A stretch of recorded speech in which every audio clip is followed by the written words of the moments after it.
Yesterday, I gave a public speech and I told a little story about who I am, what I'm doing here, and it was my hero's journey, my origin story. I'm proud to share it with you, but about halfway through the video, the camera changes and it skips about 30 seconds. So just a heads up there. I hope you enjoy. Fellow Toastmasters and honored guests, I'm here to share with you a story today about me. And this story began 4 years ago. And I was sitting across from the principal. And I was sitting across from the principal's desk, and she had a frown on her face. She looked like I was in trouble. And I was actually right over there. I was across the street in Santa Clara's Guadalupe Hall, and she was the principal of counseling psychology, and she was frowning at me. And so I saw her hands go like this. Kind of seemed like she was doing this. I was kind of stunned I was even sitting across from the principal's office. And I remember she gave me an ultimatum. She said, drop out of counseling school or go see a therapist. Oh. She gave me an ultimatum. And I was composed enough in the moment to say, okay, let me think about it. But then immediately after I left, I was so mad. Oh my God, how dare she give me an ultimatum? I already made it into school. This is a dream of mine. And now she's threatening it. Really mad. But I knew that my reaction was, there's something about my reaction that made me think, I'm over the top right now. Something about this is striking a nerve.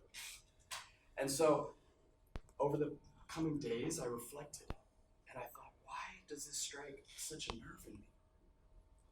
And as I kind of unpeeled the layers, I realized that she was touching on a belief of mine, and she was threatening my self-identity. And she was erasing the narrative that I had created for myself. And that narrative, up at this point, was I used to be bad at connection, but now I'm good at connection. And then I recalled these words that the principal said to me. Once I went meditation retreat after meditation retreat after meditation retreat, and got this tattoo to symbolize that transformation journey afterwards. But I remember on not my last meditation retreat, but near the end, I had met a counselor named Linda. And Linda, we were on a meditation retreat together, and you sometimes talk on these meditation retreats. Like some of them you can talk, you don't always have to be quiet. And so I remember talking to her, and we came to a great point in the conversation where I somehow, we kind of spontaneously pressed hands together. And I remember saying, like, mindful presence is love, isn't it? And she said, yeah, mindful presence is love.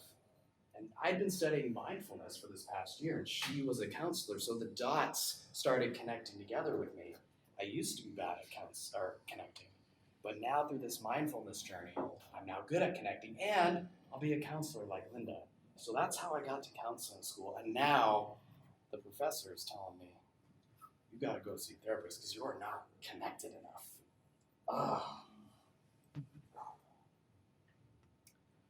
So I went and saw a therapist, and I continued going to school, and I continued seeing a therapist for the next few years.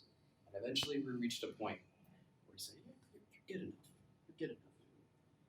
And then I graduated with my counseling degree, and nowadays